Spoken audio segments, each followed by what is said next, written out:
There is a lot of control and ability in my father's hands. Ultimately, this whole thing could be resolved through him. But if anything was to happen to me, my wife, or my father's grandchildren, look where the responsibility lies. And there are things that have happened that I can now forgive. I can forgive my family's involvement, my father's, my brother. I believe that I am still continuing to serve my country. Public service is my life. That is the dedication that will never change. So Harry lost his security case in the UK and he went straight to the BBC to play the victim again. In the most pathetic way, I could say. And this video is going to be divided in two parts. The first one, the body language that tells me that there must have been somebody to his right coaching him, whatever he was saying. So does anybody know where Meghan was to these days, today?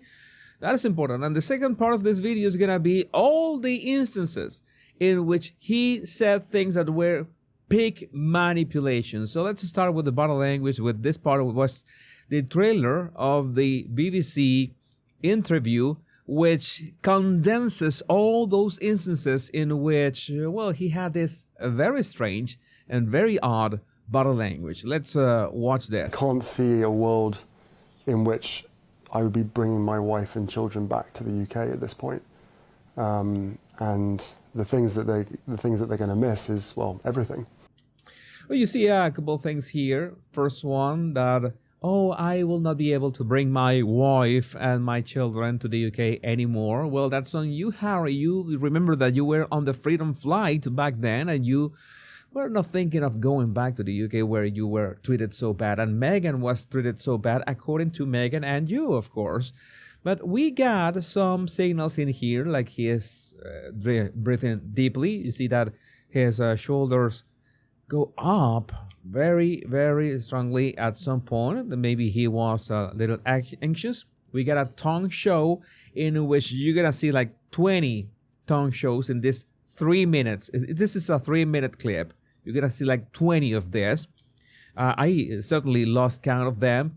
And the other thing that I noticed, this is the most important thing, is that sometimes we can rest our eyes. When we are speaking, we can rest our eyes to one side, to the other. But I noticed that this looking to his right was a bit different than just resting your eyes. Like he had his eyes focused on something, or in this case, someone. Again, let's keep watching. The things that they're going to miss is, well, everything. I forgot to mention that he made this smug face, very smug face. So they are gonna miss everything. And why would you make a smug face at that moment? You should be sad. You should be, I don't know, regretful. You should be, I don't know, let down. But why would you put that face? That doesn't match what he's saying. He should be sad that his family is not going to be back to the UK anytime soon. But he puts that face. Do you find that it makes sense? Because I don't. You know, I love my country. I always have done. Despite what some people in that country have done.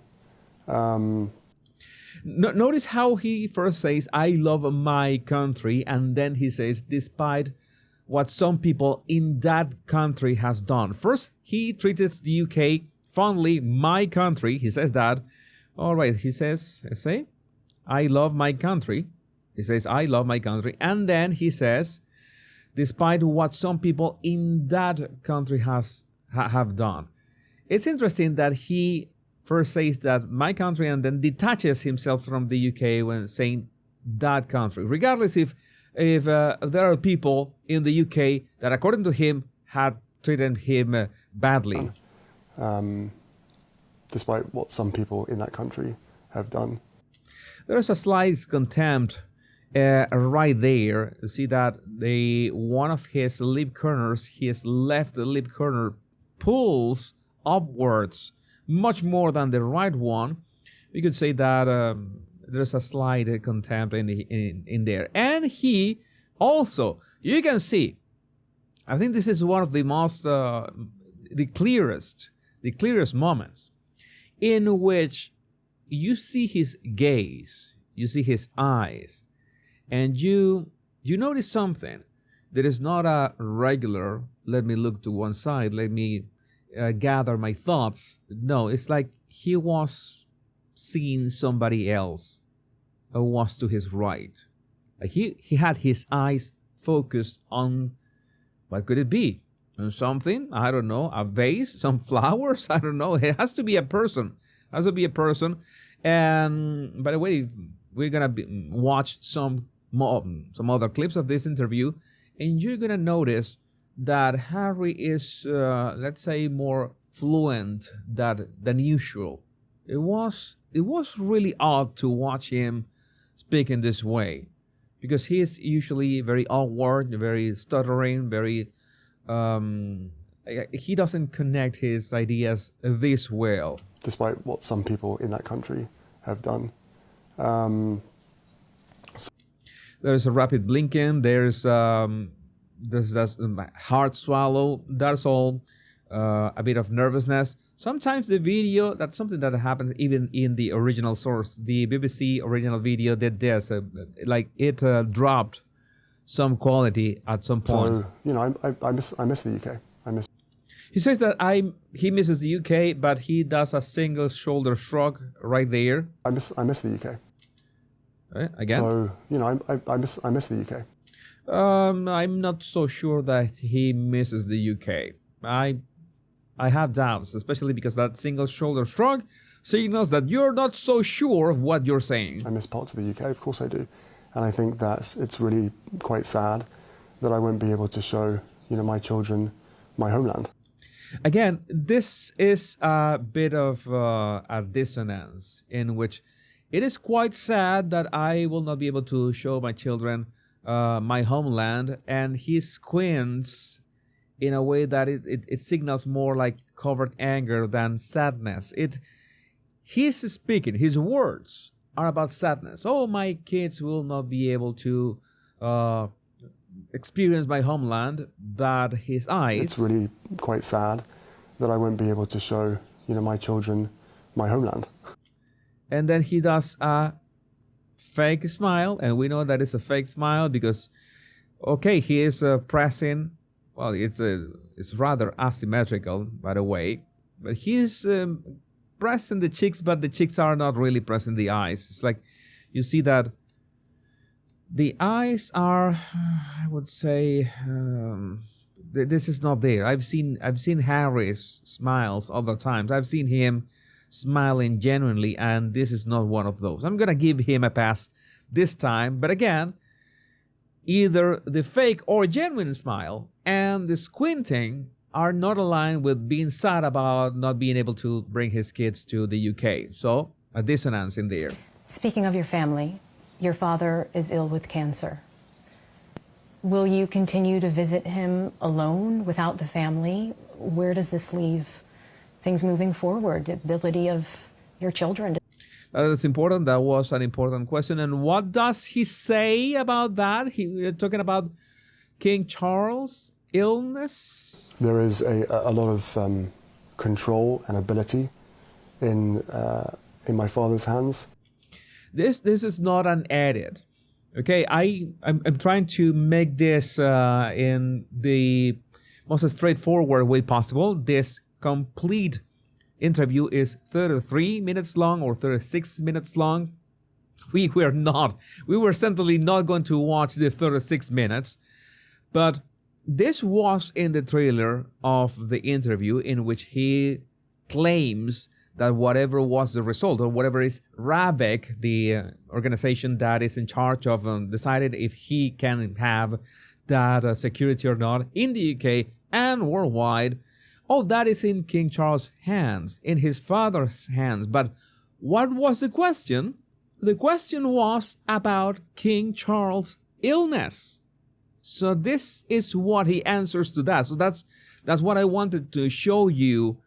Not only the answer, not only his attitude, but what he was answering to, which is outrageous that he answers this. There is a lot of control and ability in my father's hands. there is a lot of control and ability in my father's hands. So basically, King Charles could fix all this. And you remember, at some point in my Body Language Guide channel, in this channel, I did a video explaining, I did my research, and I found out that the late Queen Elizabeth could not do anything about Ravik, because this is, you know, this separation of powers. This is, the royal family has zero influence in that. It's that there's no way Queen Elizabeth could have done anything about that. And Harry, implied that at the time. It was like 3 years ago. So now he's saying directly, pretty much directly, that this is in King Charles' hands, which is the same situation like with Queen Elizabeth. It's totally a lie. This is not like this. So he's showing contempt again, regardless of the quality of the video. We see that contempt, that asymmetric lip pulling. And again, when he says that there is this ability in King Charles to solve all this, he looks to his right a fourth time. And we are not even halfway through the trailer of the interview. In my father's hands, ultimately this whole thing could be resolved through. Ultimately, this whole thing could be resolved through him. I just want to remind you that this is his answer to what does he thinks about his father's illness, about King Charles' cancer. Let that sink in. So you think that makes sense? No, I don't. If you think that I'm making this up, and I'm pretty sure that many people that watch this video will think of it, go to the original BBC interview, watch the whole interview.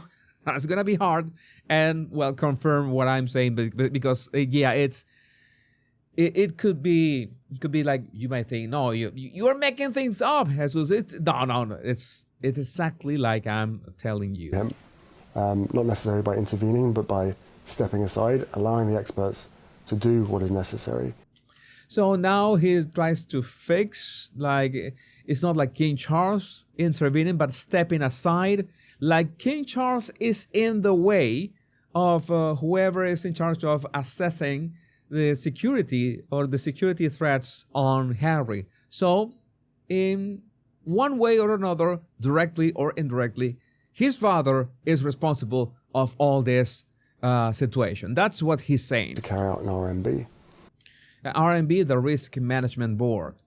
Another tongue show. He wets his lips way too many times. I'm not going to stop mentioning all of them, but you have noticed already. That said, there is this all was initiated under a previous government. When he says previous government, he swallows hard, and he knows that is the real point. That is the real, let's say, center of the real problem, not the royal family, not King Charles, but that. And there is now a new government. I have had it described to me, once people knew about the facts, that this is an good old-fashioned establishment stitch-up. Of course, this is an establishment stitch-up. There's a conspiracy against him. The whole world is against Harry. Poor Harry. It is, what did you do to deserve this? This is when he begins to push that victimhood. He has pushed that victimhood narrative over all the interview, but this is one of the, most relevant parts, especially because he's basically connecting this to the responsibility of his father on being able to solve all this when that is a lie, and he shows another smug face when he says that. So you tell me if this guy is worth of any sort of respect. And that's what it feels like. There have been so many disagreements, differences between me and some of my family. Some of my family, that is important. This current situation that has been ongoing for 5 years with regard to human life and safety is the sticking point. Notice how it has a rapid blinking, the wetting of the lips too many times. He has a couple of single shoulder shrugs. I think that I saw them. I'm not gonna go over that again. You see that he's looking to his right for the 8th time in what? This is in less than 2 minutes. Human life and safety is the sticking point. It is the only thing that's left. Of course, some members of my family will never forgive me for writing a book. Yeah, that is important because he says at some point that, oh yeah, there's terrorist groups that have this target on me. That is on you, Harry. Remember that you mentioned them in your memoir. So you're responsible of that, not the royal family, not Ravik, not the UK, not the taxpayers. It is you who put that. You could have thought about that. You could have thought about your family's safety when you began to claim that you killed opposing soldiers like I don't know, like a video game. Of course, they will never forgive me for lots of things. Oh, it's nice that you acknowledge that. But you know, there is. I would love reconciliation. Let's say the word reconciliation. He says that word at least 5 times throughout the interview. I think it's way more than that. Again, we are not going to watch the whole interview. This is only 2 minutes from the 36 minutes of the interview. But he makes sure somebody is telling him to make sure to say the word reconciliation enough times. And in the minute of body language that we are about to watch, he says that word, I think 5 times. 5 times, if I remember correctly. With my family, there's no point in continuing to fight anymore. As I said, life is precious. I don't know how much longer my father has. I don't know how much longer my father has. Life is precious. Again, well, that is the point. Why do you continue with this? He continues with this because he's putting the blame on the royal family and putting the blame on his father. Again, he's answering the two things. He's combining the two things at the same time. I don't know how much time my father has. He should solve this very quickly. Because, yeah, we know that he doesn't have much time. This is the kind of person that Harry is.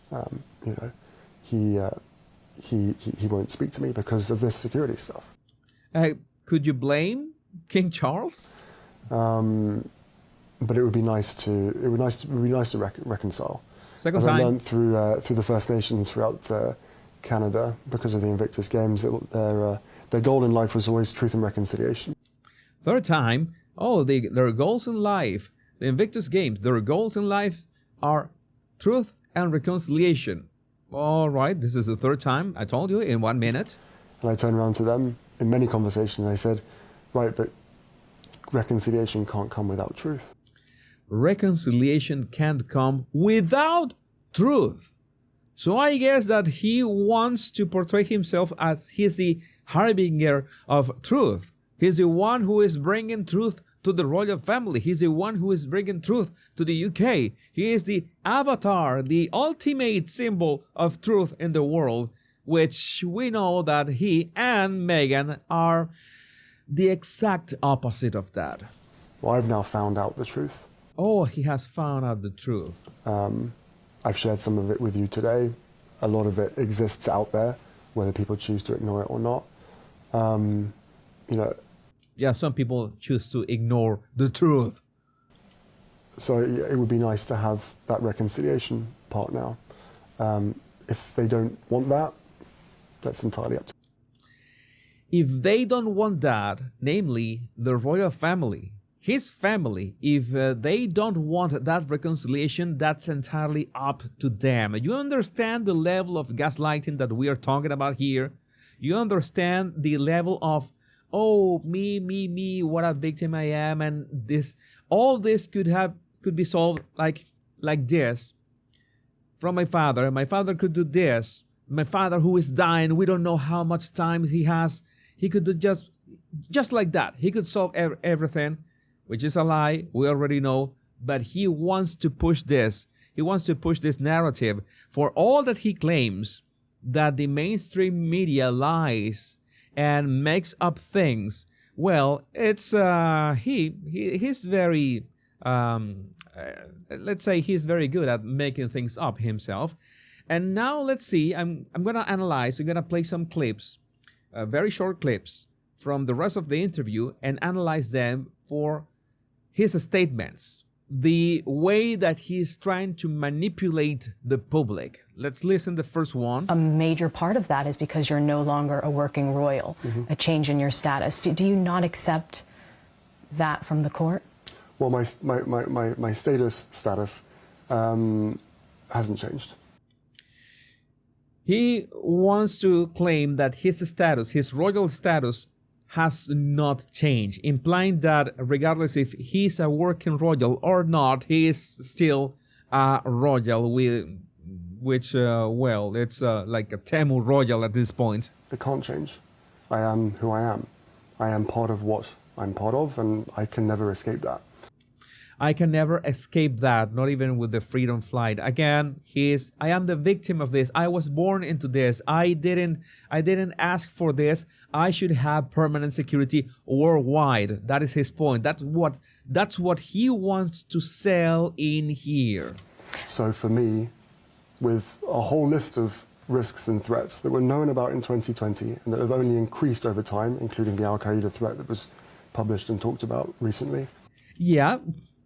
Because you wrote about that in your book the way that you did, you moron.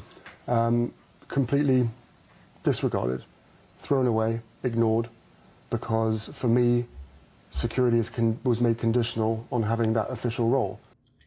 Yeah, pretty much. And that's how it works with the rest of the royal family. It's not about you. That's how it works with the rest of the royal family. It's that simple. That role that everybody knows, that myself and my wife wish to carry on. Yes, he said that, and I'm going to repeat because I'm pretty sure that you think that you heard it wrong. He said what? That everybody knows, that myself and my wife wish to carry on. That role that everybody knows that he and his wife want to carry on. He wants to be a working royal right now again? He wants to come back into the royal fold? What are you talking about? This is the kind of thing. Oh, yeah, we are a family. We're a couple of service. We want to carry on with this service. This is pure gaslighting. That role that everybody knows, that myself and my wife wish to carry on. Everybody knows that, according to Harry. It was stopped from being able to do that back in 2020.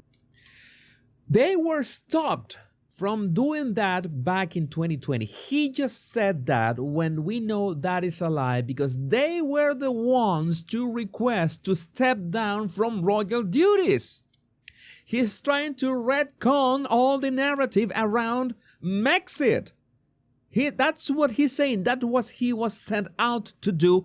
And that's why I am telling you, I am putting all my chips into the theory that there was somebody who wrote a script for him. You have to say this all and such and such and such. I have very few times seen Harry speaking this fluently and connecting these ideas in such a neat way. No, this is something different. This guy is different. Something happened to him, or somebody is coaching. That role that everybody knows, that myself and my wife wish to carry on, but was stopped from being able to do that back in 2020. They were stopped from doing that. They were kicked out of the royal family. That's what he wants everybody to believe now. He wants, the normies, the ones who are not into all the drama of the royal family. He wants The norm is to think, oh yeah, it was the evil royal family who kicked Meghan and Harry out of the fold and took out their security because of reasons, because they are evil, because they are racist. That's what he wants to do right now. It's oh, they are racist by some kind of proxy or by indirectly. That's what he wants to do right now. You continue. And the threats and risks to my life, I was born into this position. I was born into those risks, and they've only increased over time, along with my marriage to Meghan. And Yeah, your marriage to Meghan has increased the risks. That you are right. and the frenzy across media, mainstream media and social media that created.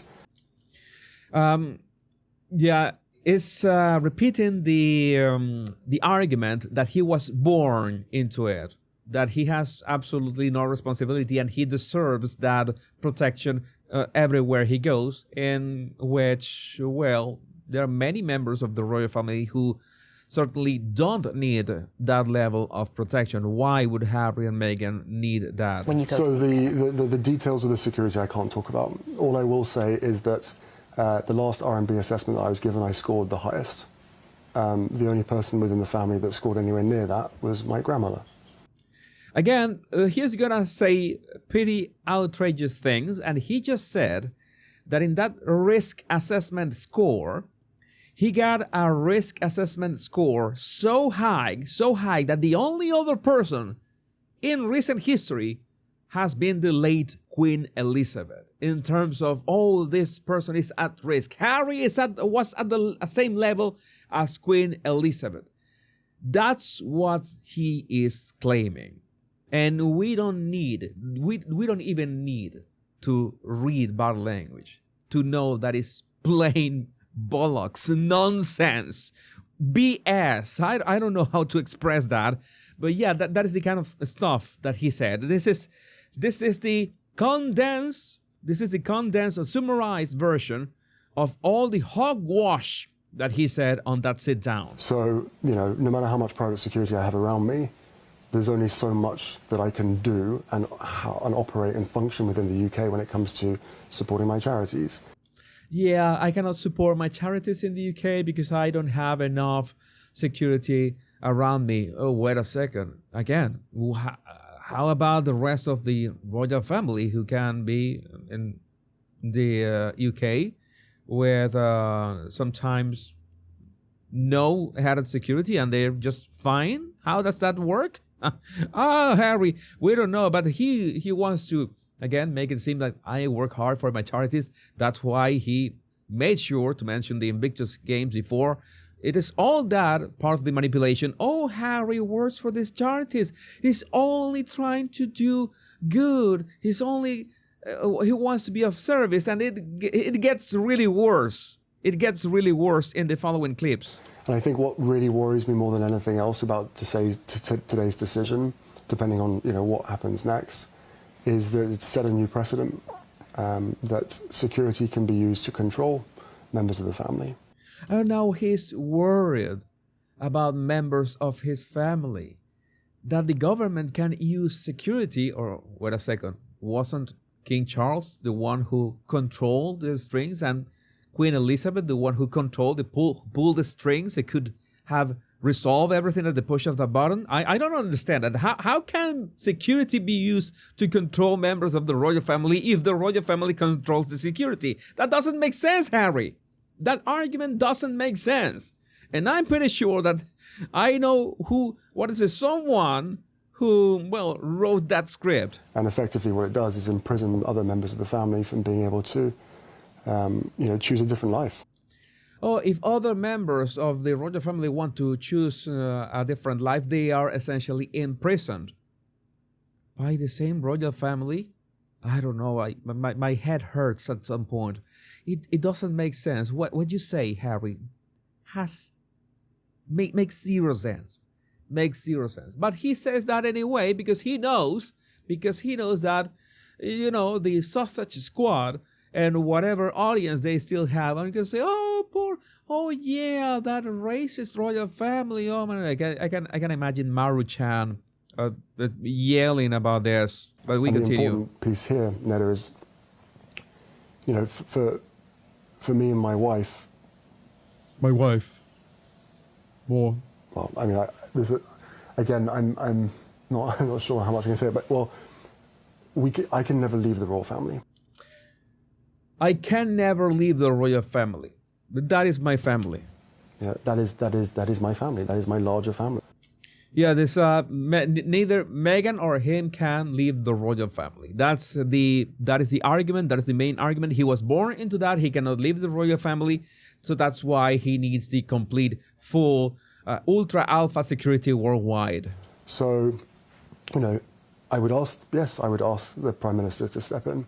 I would ask Yvette Cooper, the Home Secretary, to look at this very, very carefully, and I would ask her to review RABEC and its members.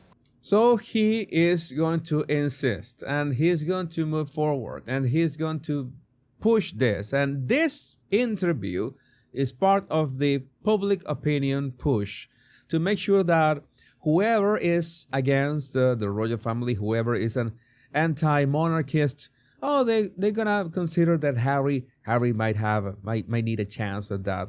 But they might remember that, okay, that is going to come out of their own pockets, not Harry's pockets, but the taxpayers' pockets, regardless if you are pro-monarchist or royalist or you're anti-monarchist, you will be paying for that. So maybe you won't be happy about that either way. I don't want any battles to continue. There is way too much suffering and way too much conflict in the world. This, at the heart of it, is a family dispute. This is one of the worst moments of the interview, and for me, Harry, for this 5 seconds, I don't know, 7 seconds alone, Harry is a POS. Harry is nothing than a POS, saying that this is a family dispute. This is not a family dispute. This is a legal dispute. He's still trying to bring his family into this. He's trying to smear the family. His father, who he himself says, I don't know how much time he's got. He wants to make him seem that, okay, thanks to my father, I am this situation. Oh, my father, who I don't know when he's gonna die. He's so evil with me. That is essentially what Harry is saying. Look at the risks. Look at the threat. Look at the impact that if anything was to happen to me, my wife, or my father's grandchildren, if anything was to happen to them, look where the responsibility lies. Tell me if this is not complete manipulation. If something happens to me, if something happens to my wife, if something happens to my father's grandchildren, then where does the responsibility lies? In the royal family, and specifically in King Charles. You tell me, that's what he's doing, and that's the face he's, I want to be serious about this. They are responsible. They should be doing something. They are doing nothing. They're leaving me. They left me in 2020. No, you left yourself in 2020. You wanted to leave. If you wanted to leave in Meghan's terms, but Meghan couldn't because Her late Majesty, the Queen Elizabeth, said, you know what? No, get wrecked. You're not going to do the half in, half out.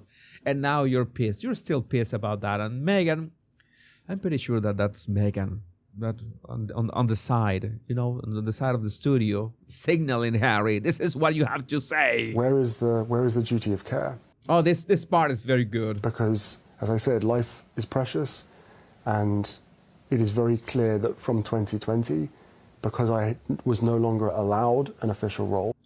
Again, where's the duty of care? Why aren't they taking care of us? And because I decided to remove myself eventually from the institution. Now he says that he decided. You remember what he said before, right? That we were not allowed to carry on those, as working royals. He said that. We heard that like 10 minutes ago or something. And what does he say now? And because I decided to remove myself eventually from the institution. So, Harry, pick one side. Make your mind. Were you kicked out?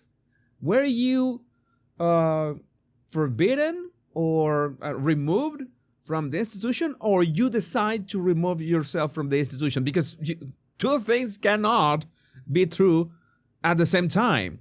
You're not making sense, Harry. I think that's why you're looking to your right again, waiting for the coach to tell you you're effing moron. You just said the wrong thing. That my life got devalued from the highest score to the lowest score overnight. Yeah, because remember that he had the risk score of Her late Majesty Queen Elizabeth. Maybe even more than the Queen. Through the disclosure process, I've discovered that some people want history to repeat itself, which is pretty dark. Yeah, he's implying, when he says that I don't want history to repeat itself, as in I don't want what happened to my mother to happen to my wife or to me. Some people, he claims that some people want history to repeat itself. He's implying that some people want him, dead or something. They said he's absolutely making that up, and good for an interviewer who asks, who are those people?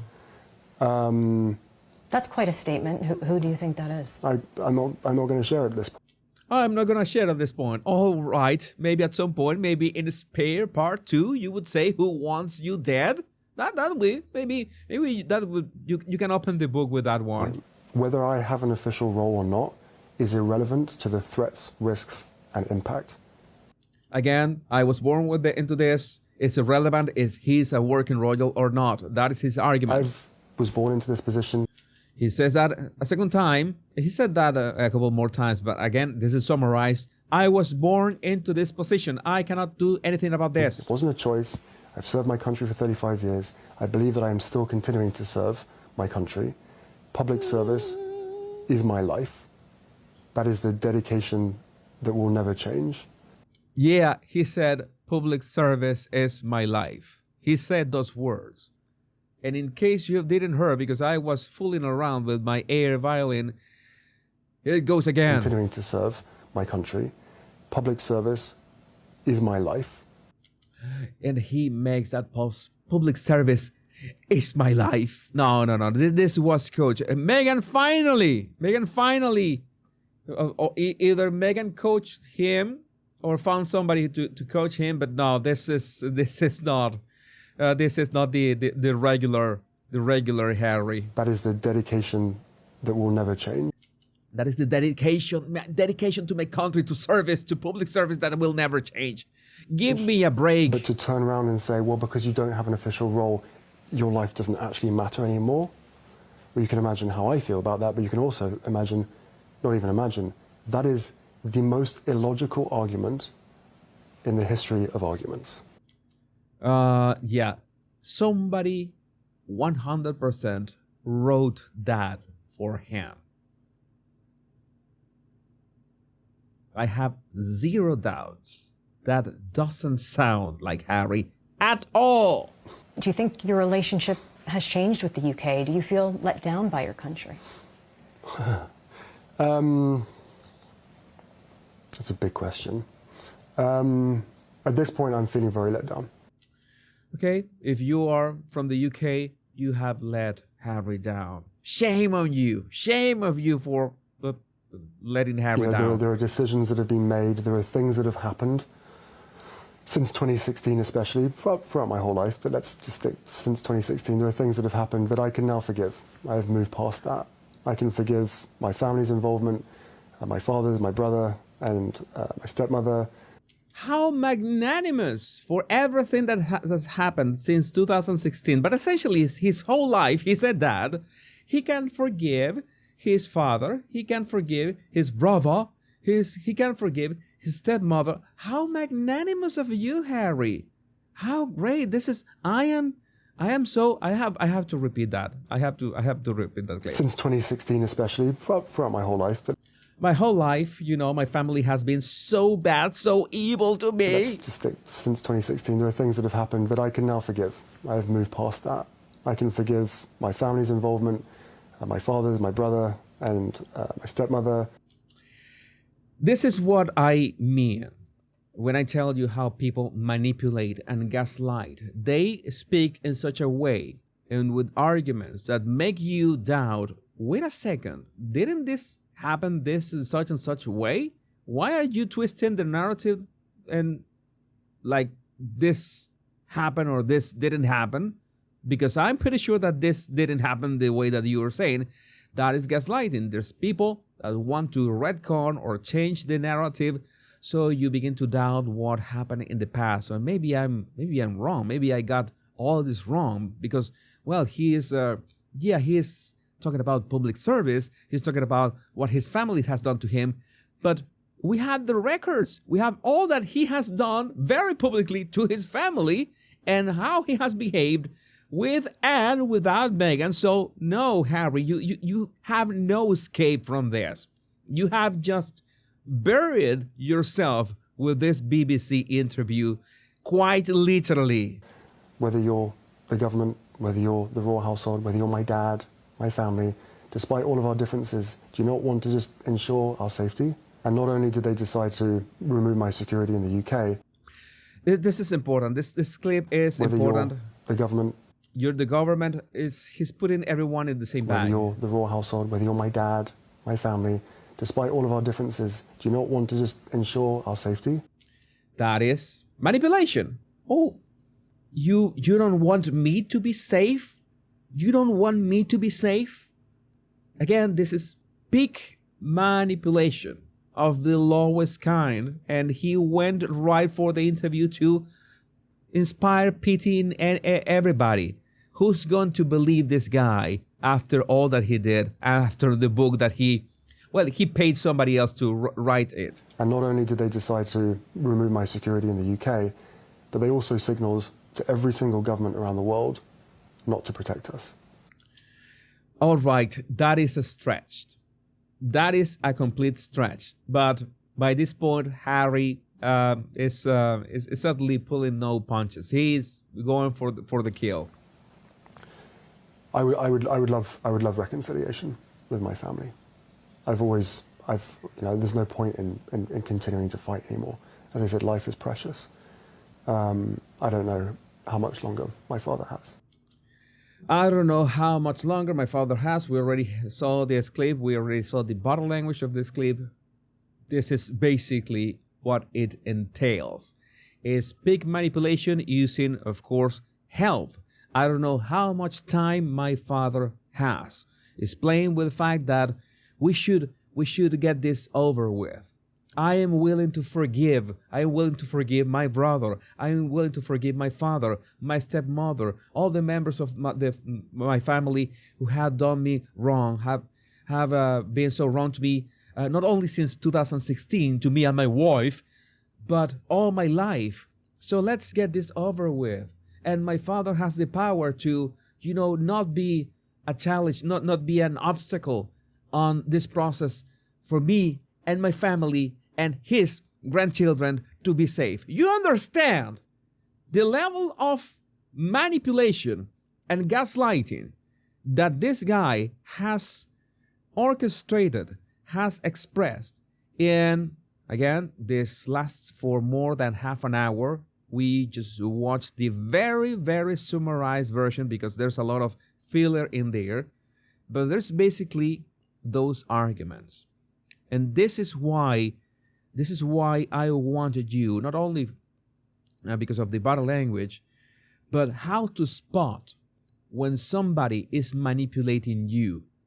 Because these arguments, these tactics, these techniques always repeat themselves. It's very easy to spot them once you get used to, see the signs. And the signs are there, especially when somebody wants to make it seem, don't you want your grandchildren to be safe?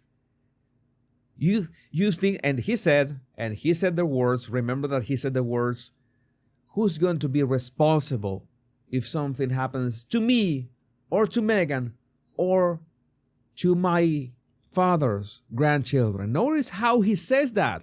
He doesn't even say my kids or my children.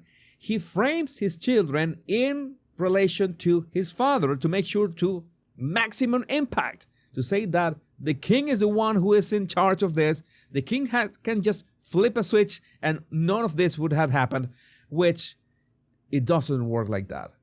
But we made the body language analysis a very thorough body language analysis and a statement analysis to understand the level of manipulation and gaslighting that Harry 100% was coached, was trained, and maybe was, in real time, but somebody to his right helped to say all this and connect all this, these accusations one after the other. I rest my case. This is whenever you think that Harry and Meghan can have gone lower, well, it seems that they can actually go lower. But again, I would love to know what you think about this in the comments. Remember to download my free 100 body language tips right in the description of this video. My name is Jesus Enrique Rosas. I'm the body language guy. Much love and bliss.